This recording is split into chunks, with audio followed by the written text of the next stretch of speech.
Mas Dono, Mas Denny, Mas Firza, dan Mas Isi. Wih, keren. Boleh diceritain dulu filmnya soal apa dan alasannya membuat Pesugihan Sate Gagak ini apa? Jadi Pesugihan Sate Gagak ini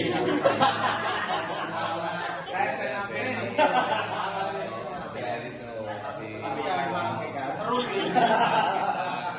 Mau nggak sih? Tapi ini maksudnya memang kayak gini. Gak ada yang mau bilang semua. Bahas apa? Banyak masalah. Tadi sebut namanya empat aku. Boleh mungkin dari Mas Isi dulu dijelasin, Mas. Oke, Pesugihan Sate Gagak ceritanya tentang 3 orang sahabat yang pengen merubah nasib hidup mereka, pengen lebih kaya, pengen dipuji-puji, sama pengen punya status sosial yang lebih baik lah.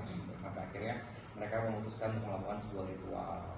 Sayangnya ritual itu yang awalnya baik, ujungnya ya lagi kira-kira ceritanya kayak gitu. Kalau Dono? Sama sih. Kalau dari saya sih emang Ditelan dulu Mas businya Mas. enggak, ini bukan dong. busi, ini permen yang dimakan. Sate Gagak ini adalah sebuah perjuangan yang salah sih, maksudnya cara berjuang mencari sebuah kemakmuran rezeki, tapi caranya yang salah itu. Dan di cerita di 3 sahabat ini masing-masing punya konflik yang mereka alami sendiri. Yang pertama ada bermasalah sama calon pasangannya yang bakal dinikahi, terus ada yang bermasalah sama pingin bantu orang tuanya tapi dengan cara ikutan Pesugihan Sate Gagak ini. Yang satunya dia kayak dikejar-kejar orang karena punya apa namanya? Pinjol. Punya ya kayak itu pinjol. Oke. Kalau ide ceritanya dari mana mungkin? Ide ceritanya dari penulis kita, namanya Nurul Agung. Dia yang bikin konsep ini sama input dari produser-produser. Akhirnya kita join, baru akhirnya kita buat bareng lah, kita create sampai akhirnya jadi cerita yang menarik. Kalau Mas Benny dan Mas Firza boleh ceritain karakternya sebagai apa? Kalau saya sebagai Indra, salah satu dari trio Sate Gagak ini, sebenarnya dia yang ngasih jalan walaupun nggak sengaja, karena sebenarnya dia nggak mau melakukan pesugihan ini, tapi karena keceplosan ketika dengerin teman-temannya curhat, jadi dia ngasih tahu satu jalan ini yang mereka rasa tidak beresiko karena nggak ada tumbal manusianya, nggak ada tumbal nyawanya, tapi ternyata di perjalanan ada resikonya. Mulutnya bau kenapa? Orang kiranya Jadi tadinya motor lama tuh harum gimana tuh tanggal dari olinya ya oli aja bikin harum itu kalau di. Iya, oli yang mahal, oli murah. Nah, kira-kira Mas, ini nanti ya. Ini nanti beritanya tentang oli nih. Jadi tentang filmnya nih. Kalau saya di sini lebih ke ada karena mereka sudah berbuat menyimpang gitu aja. Nah, jadi gimana karakternya? Karakternya penolong sih, penolong, tapi nggak bisa saya jelasin perannya. emang iya. Oh, nggak bisa. Bisa sih saya. Punya ide. Dia biar misterius. Nggak ada ininya, briefingan nggak boleh di ini. Oh boleh. Boleh. Jadi ceritanya begini loh. Gitu sih. Ya, saya di sini sebagai Abah Budi lah. Pak Budi. Paranormal tapi muda. Nah itu serunya di situ tuh nanti. Oke. Kalau buat Mas Dono dan Mas Isi memilih pemain, mas-mas ini yang memilih atau gimana? Untuk Kasihan atau apa? Yang mana dulu nih? Banyak nih pemainnya. Banyak pemainnya. Ini ya, Kasihan ada. yang Yoriko ya. Dan Kalau dari pemeran utama yang apa namanya pilihan awalnya itu adalah kita milih siapa namanya itu? Nicholas Saputra. Cuma kebetulannya waktu itu lagi syuting ini apa? Ya kebetulan lagi syuting. Itu untuk jadi Indra ya. Ya kan berani Benny. Ya. Nicholas Saputra nggak dapat, Nicholas listrik ya. Enggak, kalau yang diperanin sama Benny harusnya ini apa namanya Juta Slim. Juta Slim. Sempat aku terdengar simpang siur Yuni Sarah. Karena nganggur. Iya. Tapi semua menolak karena budgetnya terlalu besar ya. Untuk karakter mereka, akhirnya kita milihnya Benny, Yono, sama Adi. Sama pas ada beberapa pemain-pemain lain itu juga seru banget.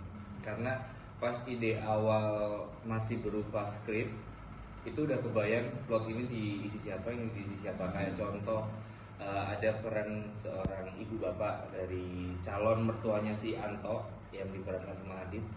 Entah kenapa saya tuh membayangkan Nunung. Mas Sisi pun juga ya bayangin Nunung, si produsernya sama castingnya juga udah ada kandidat nama Nunung gitu. Itu menurut saya sih kayak kok bisa gitu. Akhirnya pas udah deal, udah ketemu, pas masih skrip nih, belum acting, masih skrip. Nggak tahu kenapa Mami Nunung tuh lucu banget gitu. Kayak ginuknya itu loh. Pas dia gini-gini doang aja udah lucu, padahal apa lucunya orang geleng-geleng ya. Dia geleng-geleng kok lucu ya gitu. Jadi auranya kuat banget. Iya, reading pertama tuh langsung kan reading pertama ada aku, Yono dan lain-lain, ada Bang Arif Yudu juga suami istri sama Mami Nunung itu langsung kayak karakternya ini nih gitu. Kalau Firza beda lagi, Firza itu kita buka rekrutmen OB. Ya, di PH kita ya. Saya waktu itu ngepel. Terus Pel lantai. Terus?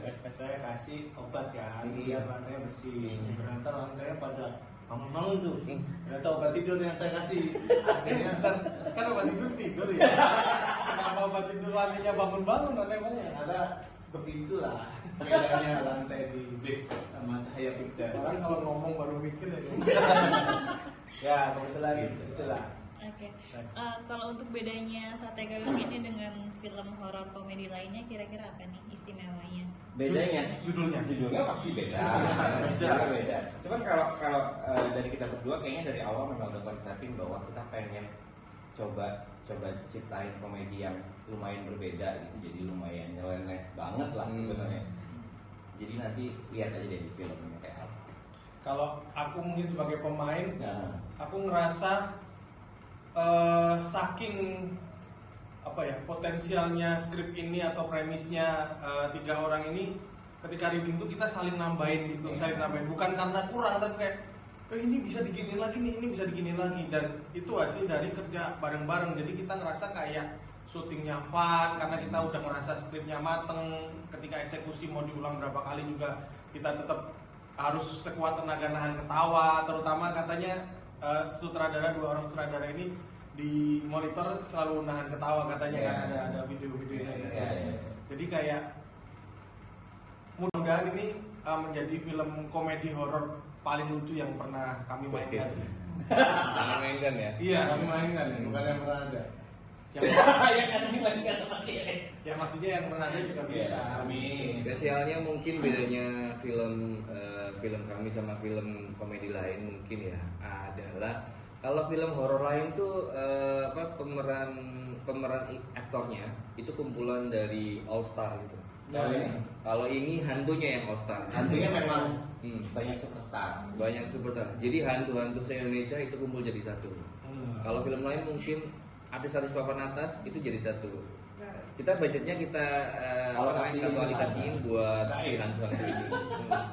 Jadi kalau misalkan nanti di film lihatnya segini banyak ya, nah berarti itu belum bisa lihat ya. Hanya orang-orang yang punya kemampuan khusus yang bisa lihat hantu-hantu itu di layar gitu. Bahkan saking banyaknya budget dialokasikan ke hantu-hantu ini ya, saya tuh setiap berangkat syuting harus ngamen dulu saya. Buat bantu pemanasan ya. Saking kan berkorban gitu. Benny doang. Satu-satunya talent yang regis di film ini Benny. Sama paling mau nambahin kalau mungkin di film ini kan biasanya orang nonton film komedi horor atau horor komedi ada takutnya, di sini kita pengen ngasih statement bahwa film komedi horor itu bisa dinikmatin yang ya dengan santai, dengan ketawa kayak gitu. Dan ini saya yang di Jawa khususnya ya. Nah. Bang Isi, Bang Dono, Bang Benny dan Bang Firsa sendiri. Enggak gitu. Menghormati semua orang. Di Jawa kayak di Madiun dan Jawa Tengah itu untuk orang menceritakan pesugihan Sate Gagak itu semencekam itu. Dan ini kemasannya nggak semencekam itu, kayak itu yang menjadi pembeda ya. Gitu. Meskipun secara benang merahnya tetap sama gitu, seperti yang ada di daerah sana. Dan ini kisah yang memang sejujurnya aku baru tahu ketika baca skrip, tapi ternyata teman-temanku yang dari Jawa Tengah, tadi Madiun juga dari Jogja, ternyata ini pesugihan yang nggak dibikin-bikin, memang ada. Karena mungkin satu-satunya mungkin ya pesugihan yang nggak perlu korban ya, jadi orang mungkin akan tertarik untuk itu gitu, walaupun memang ada resikonya. Oke. Kalau untuk keseruan syuting Mas Benny dan Mas Firza? Serunya sih Benny sih sering buang air di base camp, Kayak sopiliar ya Pak ya? Kayak sopiliar ya? kita kayak wah gitu doang, ya udahlah. Itu terus mungkinnya bener. Keseruan syuting ya karena ini ya kita apa ya masing-masing dari kami kan udah mempunyai peran sendiri-sendiri. Kita mencoba bertanggung jawab dengan peran sendiri-sendiri di depan kamera. Tapi ketika di belakang kamera kita ngeblend itu beneran ngeblend ya. Mau pemain ke kru ke siapapun itu kita sudah ngobrol bercanda aja. Bahkan ada satu adegan yang ini untuk menggambarkan keseruannya nih Pak ya. Coba digambar. Ya, saya ceritain Pak, gambarin kan bisa bayangin. Sampai ada adegan di mana Benny yang salah. Yang ketawa bukan sutradara, bukan kami pemainnya, tapi kameramen. Jadi saking ngeblendnya. Gitu. Nah, akhirnya jadi cut lagi, kita ulang lagi gitu. Itu sih yang bisa menggambarkan keseruannya. Tergambar nggak? Kalau nggak ada yang punya fotonya. Sama mungkin pemerannya sih. Jadi aku ngerasa kayak yang jadi ini cocoknya dia, jadi ini cocok dia kayak. Jadi ketika kita beradu acting di situ tuh happy banget, iya pas banget sama ya kadang ya yang paling berat sih nahan ketawa sih itu susah banget sih di film, mungkin banyak banget retake itu hanya gara-gara nahan ketawa sih kebanyakan di situ karena pemain-pemainnya kebanyakan udah kita kenal dan memang nggak tahu kenapa memang Bang Isian sama Dono nggak tahu kenapa apa nyarinya kebanyakan pelawak atau enggak itu udah dikonsep atau enggak gitu dan walaupun pelawak ya kayak Mami Nunung, Bang Arif Bibi itu aktingnya juga nggak main-main, mereka akting serius ya serius, nangis ya nangis, dan di saat yang bersamaan harus berkomedi itu gila banget sih, keren banget, dan itu yang bikin kita kayak ya udah fun banget aktingnya di dalam ataupun di luar set. Oke. Kalau buat Mas Isi dan Mas Dono, tantangan mendirectnya apa nih kan? Buat Mas Isi dan Mas Dono. Kita bisa makan dulu. Maaf ya Pak. Nah, ya kayak gini, ini tantangan terberatnya sebenarnya. Nanti Dono tambahin John, maksudnya kalau dari gua. Makanya mereka nggak respect karena yang nggak diatur Cuma dia kan dari luar Jakarta. Mbak, makanan yang paling enak apa? Iya, sebenarnya tantangan terberatnya adalah kayak gini gitu, dimana kadang-kadang kita udah kasihkan bercanda syuting, tapi kan karena film ini bukan hanya komedi dan horor, jadi kadang-kadang kita udah harus sama-sama coba serius. Ini itu yang paling berat kalau buat gue. Yang paling berat ya, yang paling berat kayaknya mungkin adalah karena kita banyak ngasih unsur unsur dari horor, bukan unsur ya. Unsur horornya itu kan banyak hantunya. Nah, ngedirect banyak hantu terus harus ngasih tahu apa namanya si hantu-hantu ini mau diapain. Nah, mungkin kalau saya sih tantangannya gitu. Karena kita syutingnya tuh bener-bener jadi ada scene kayak gudang gitu, ada tempat yang terbengkalai dan itu kita bener-bener syuting di tempat yang terbengkalai. Terus habis itu kendalanya ketakutan saya adalah ini kan ada hantu sekian nih. Pas dihitung ada 200 hantu, ada iya sekitar ada 200 atau ada hantu banyak tuh. Misal pas absen 200, tapi pas di absen lagi tiba-tiba ada 220 gitu. Oh nambah. Iya, nambah 20 dari siapa? Tapi kalau pemain yang paling susah di direct siapa tuh? Pemain yang paling susah di direct. Ya tidak lain tidak bukan adalah Benny. Sebenarnya bukan paling susah. Apa aja bercanda kita karena tapi sebenarnya nggak cuma aku ya. Ini itu susah, daya tangkapnya lemah. Aku ngerasa terutama 3 pemain dan kerja juga 3 pemain utama ini udah akrab sama sutradaranya. Jadi ketika ada adegan apa, kan biasanya sutradara bilang ini gini. Tapi karena kita tahu kita yang jadi karakternya, kita kadang ngasih usul kayak ini tapi tadi kondisinya gini, harusnya nggak gini, gimana gitu, diskusi doang. Walaupun memang tangan saya di sininya Dono kan. Benny itu salah satu yang paling sering main film ya di film kita itu. Masih Jadi banyak jam terbangnya itu tinggi, Pak. Jadi udah mulai banyak ngeluh gitu. Di base camp itu dia udah nggak minta AC dia kalau misalkan gerah itu nggak minta AC, mintanya ditiup dia. Ditiup sama yang lagi ulang tahun ya siapa? Tapi itu saking akrabnya jadi ya akhirnya diskusi itu udah nggak terhindarkan karena kita semua ngerasa memiliki filmnya. Ya. Jadi kalau ada kayak ini kayaknya nggak gini deh, gimana kalau gini? Jadi kayak takut ada celah dan hasilnya jadi nggak bagus gitu. Tapi mudah-mudahan karena itu jadi maksimal ya. Jadi komplit lah ceritanya. Tapi Mas Benny seluruh ceritanya melawak atau ada seriusnya? Nah itu. Ada. Aktor. Saya Ada satu scene. 50% melawak, 50% saya nggak ikut syuting. Berarti melawak doang. Langsung aja bilang melawak doang. Ada marahnya, ada beberapa kali adegan marah karena itu memang apa ya, mungkin dicerita apa sih namanya, bukan plot twist sih sebenarnya. Bukan perubahan karakter lah. Iya, perubahan karakternya nanti kan di situ. Terus aku juga harus menenangkan teman, itu kan juga nggak bisa komedi juga. Itu harus benar-benar ketika teman ribut ada konflik, aku harus menenangkan mereka gitu. Jadi nggak hanya komedi sih, di seriusnya juga banyak, dramanya juga ada. Susah nggak sih Mas switchnya itu dalam sehari? Ada yang sedih aja. Aku komedi sih, kalau yang susah itu kalau drama udah biasa banget. Karena kan udah berapa kali King Kong 7. King Kong 7-7-nya dia, Mbak. Jadi apanya? Iya, Ada jadi King Kong. Nanya aja. Ya jelas King Kong kan. sudah mulai nyaman, Mbak ya. Udah mulai kepancing. Tadi tahan, janganlah narasumber gitu, tapi kok Susah nggak Mas itu switchnya? bukan apa ya, bukan mau gampangin, tapi bagian saya tuh di antara tiga ini itu yang nggak terlalu banyak dramanya. Tapi Yono sama Ardit tuh gila. Yono harus nangis yang benar-benar nangis, Ardit juga di situ. Jadi aku lebih apa ya, lebih sedikit dibanding mereka. Makanya aku salut banget tuh sama Yono, sama Ardit. Mami Nunung juga ada ya, Mami Nunung ada gitu. Itu keren banget sih. Oke. Kalau pembagian porsi, oh si ini harus menangis, oh si ini tetap ngelawak, itu gimana sih Mas?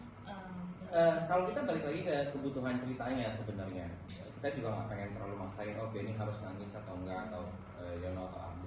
Balik lagi ke kebutuhan ceritanya, memang dinamika ceritanya membutuhkan mereka untuk berakting seperti itu. Oke, kalau chemistry masing-masing selain yang udah kenal tentunya, ada yang paling susah nggak? Gimana? Nggak ada sih, chemistry-nya mereka tuh udah kebentuk pas pemilihan tuh udah kebayang kalau mereka ntar ketemu gimana. Akhirnya pas reading pertama ya udah dapet, mereka udah bercanda mulai bercanda ringan sampai bercanda ngawur, mereka udah keluarin sampai ada pemain yang mungkin belum ada di circle mereka, terus pas ketemu sekali, 2 kali, 3 kali udah ngaco nih. Kayak Yoriko tuh itu kan sebelumnya mungkin dia belum pernah project bareng sama banyak stand up comedian gitu. Di project ini awalnya ya itu masih suka, lama-lama ya udah gila aja. Bahkan kalau di luar set itu kayaknya aku Yono udah sama Mami Nunung udah pernah ketemu. Kita tuh sampai curhat, sampai kita tahu sejarah Sri Mulat. Betul. Gara-gara saking akrabnya sama Mami Nunung, kita tanya bener-bener yang ngobrol, bukan kayak basa-basi, enggak, udah sampai yang oh ternyata ceritanya gitu, banyak yang cerita-cerita yang sampai kita bikin kaget kan ya. Sama kita tahu gosip dulu di kecian dia gitu. Kita tahu tuh. Itu maksudnya cerita-cerita kayak itu aja kita sampai tahu pas kita masuk set ya udah kita nggak ada beban kayak ini senior ini udah nggak ada, karena emang demi film gitu dan dari Iya.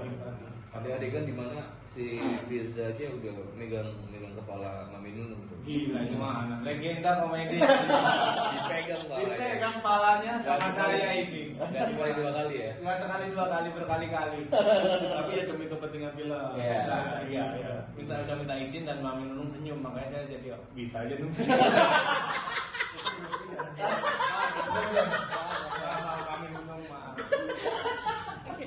Mas Benny kan sejauh ini komedi terus ya, kalau saya nggak salah. Iya. Komedi dulu. Ada keinginan kayak minta sutradara mau dong yang adegannya agak begini gitu, nggak yang semuanya ketawa-tawa mulu gitu. Iya. Sempet kepikiran nggak sih Mas? Cuman aku kadang kalau minta yang lain kayak susah ya. Mau drama, adegan romantis karena bentukannya begini. Tapi bisa, karena pasti ada cerita kan. Tapi kan fokus kamera ke bunganya jadinya. Tapi kan jatuh cinta itu kan untuk semua orang kan. Betul, Benar kan? betul. Ya untuk semua makhluk. Ya, Iya. Hewan juga. Kalau buat anda kan, Jatuh cinta untuk semua makhluk. Iya, tapi kalau hewannya ngomong aku. Hewan juga, tumbuhan juga. Oh iya. Mudah-mudahan nanti ada yang bikin film kisah cinta gembel sama siapa. Pengen sih, aku pengen, tapi nggak tahu ini klise atau enggak ya. Tapi aku pengen banget, yaitu jadi orang yang jahat banget, benar-benar kayak psikopat gitulah. Kayak kayak di kehidupan nyata ya. pengen banget, nggak tahu, mungkin hampir semua pemain tuh pengen kayak gitu karena Challenge ya kita, baru. ya apa? Challenge baru. Challenge, dan kayaknya kita hanya bisa melakukannya itu di film kan. Ya. Kalau di kehidupan nyata kan ngeri gitu. Jadi pengen dipandang orang juga nggak cuman komedi gitu, tapi ada yang sisi serius juga. Gitu. Pertanyaan terakhir, nilai moral dari film ini ketika nanti ditonton apa kira-kira? Nilai moral. Kenapa ketawa? Ada loh. Pasti ada nilai moral. Ada loh. Kayaknya besar, banyak itu. Mudah-mudahan banyak yang bisa diambil dari film ini. Cuma Banyak. kalau buat ini teman-teman akan nambahin. Kalau buat gue pribadi adalah bahwa kita harus bisa bersyukur sebenarnya dari film ini, itu poin paling besar, bisa bersyukur tanpa membutuhkan validasi orang lain. Kalau kalau pesan moralnya sih ya, berjuang pingin sesuatu yang dikejar itu harus dengan cara yang baik dan benar gitu. Jangan dengan cara yang salah, karena sesuatu yang salah pasti umurnya nggak akan panjang gitu. Kalau keseluruhan Mbak harus lihat nanti, ntar ada adegan di mana Mbak lu kok Benny gini gitu, lihat lekuk tubuhnya Benny gitu. Karena kan di pesugihan ini kan emang ada syaratnya melakukannya harus tanpa busana. Nah nanti sepanjang hampir film ntar kalian akan melihat gimana seksinya Benny ya, itu yang belum diekspos di film-film lain. Itu masuk pesan moral ya. Ada tulisannya di sini nih, pesan Moral. Iya. Kalau aku paling ini sih, nggak tahu itu emang pesan dari penulisnya atau enggak. Aku ngerasa mungkin kita bisa ngejar harta dan lain-lain, tapi kita hidup tuh kayaknya butuh teman dan keluarga deh. Itu bener-bener yang kadang kita ngerasanya tiap hari mah teman ketemu gitu. Karena kita ngerasain tiap hari jadi kayak itu nggak kelihatan berharga, tapi ketika kita udah kehilangan dan kita nggak bisa punya teman lagi tuh baru kerasa. Jadi sebisa mungkin sih jangan jauh-jauh dari teman, jangan jauh-jauh dari keluarga sih. Benar. Kalau dari saya sama seperti yang saya bilang di kemarin gitu kan. Ada. Oke, saya ulang. Beda media. Iya. Saya ulangi untuk kamu. Wih. Kan ini pemirsa. Ini bukan HP-nya mbaknya terus sambil itu kan. Ini kan buat pemirsa suara terus. Di film ini yang saya tangkap adalah kita harus menyadari ya bahwa dunia ini berputar untuk semua orang. Jadi nggak ada satu orang yang menjadi pemeran utamanya. Jadi mau nggak mau jangan terlalu memaksakan kehendak, jangan terlalu mengalah juga gitu ya. Cari aja, dunia berputar ke semuanya. Jadi kita tidak boleh menyalahi orang lain. Orang lain pun jangan menyalahi kita. Seperti kita tidak semestinya Tapi menyalah itu bahasa Jawa, maksudnya kita tahu kan kalau kita menyalah itu menjahati. Karena saya menyalahi Mbak gitu gitulah. Itu apa kerudung merek apa Mbak? Oke, terakhir boleh promo film-film kapan tayang? Oke. Saksi gimana? Ya, kami dari tim film Pesugihan Sate Gaga, jangan lupa nonton Pesugihan Sate Gaga. tanggal 13 November. Hanya di bioskop dan nonton mulai hari pertama ya. Yes. Oke. Kenapa harus hari pertama? Biar nggak kena spoiler karena ini banyak banget hal yang Oke, terima kasih. Oke. Sekarang